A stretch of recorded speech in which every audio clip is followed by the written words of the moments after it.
What's up guys, I'm making this quick video trying to explain something quite complex in the easiest way possible. I'm going a little more in depth and expanding an answer to a question that I got from one of you guys regarding clipping, loudness, distortion, how to mask it, and why it's not really advised to clip or distort your full mix or your master at the mastering stage, and it's instead something achieving a good crest factor that we do a little by little, track by track, bus by bus, group by group. So let's try it.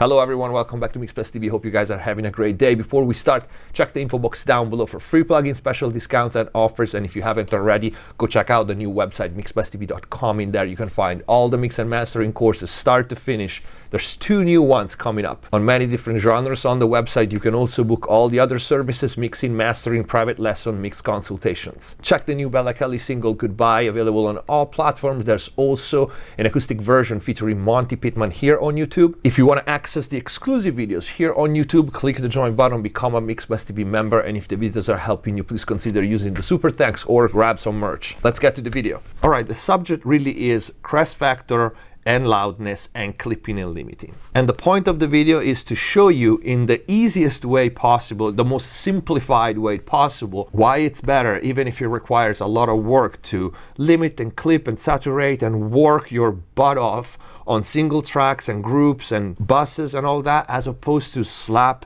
a clipper and a limiter at the end of your mix, try to get to that low LUFS, and everything sounds smashed and everything sounds distorted and just unpleasant. And it has to do with intermodulation and how clippers, limiters, and saturators react to a simple sound versus a complex sound.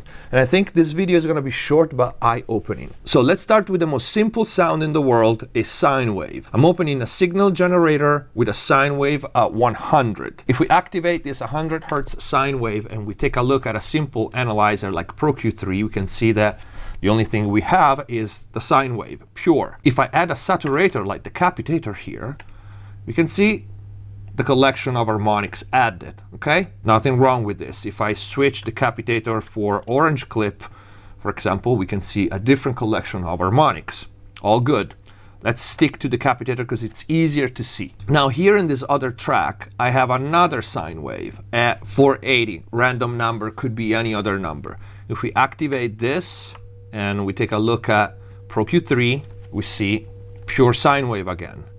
Now, if we add the capitator with the same exact settings to this 480 sine wave, we're going to have this collection of harmonics here. Now, if I monitor these two together here in this Pro Q3, this is how the 2 sine waves look when I apply distortion, saturation, or clipping to each individual sound, right?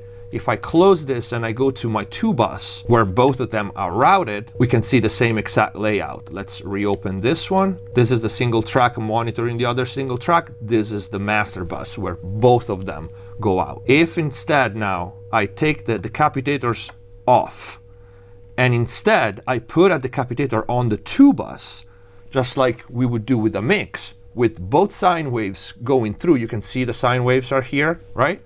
And I activate this, same settings, this is what we have. It doesn't look that pretty, right? It looks kind of a mess. And this is because there's intermodulation and distortion when we feed a complex sound to a saturator. The complexity of the sound creates a lot more unwanted distortion and intermodulation. And as you can even hear, this is not going to be pleasant, but this is how the 2 sine waves with the decapitator on sound. And this is instead how they sound with the decapitator on the 2 bus.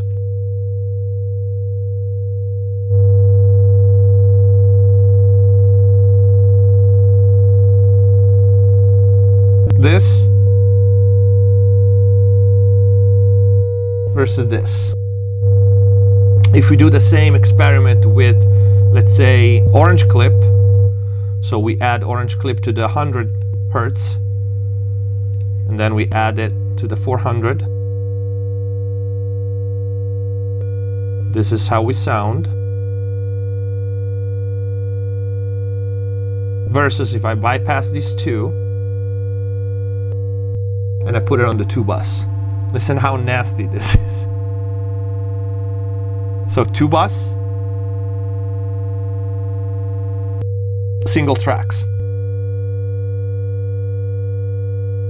So big difference, right? So like I said, this is gonna be short and to the point, and I'm really simplifying a quite complex subject. There is a lot of in-depth literature on this, but this is a simple visual representation and also on audio representation of the differences between working on your single tracks, trying to contain nominal level, whether with a clipper, with a saturator, with a limiter, versus what many home mixers or amateurs or even higher people that maybe don't know the technicalities of things like this do, slapping a limiter or a clipper on the 2 bus and just chopping off 6-10 dB or more. And that's it. If the video helped you, share, consider using the super thanks. If you have questions, leave them in the comments down below. Info box for cool links and free plugins, website to book all the services. Check out Bella's new single. Thank you for watching. Subscribe if you haven't already. Stay safe. See you next time.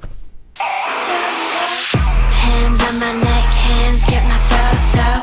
Lift me up, man, take control. Heart is so gone.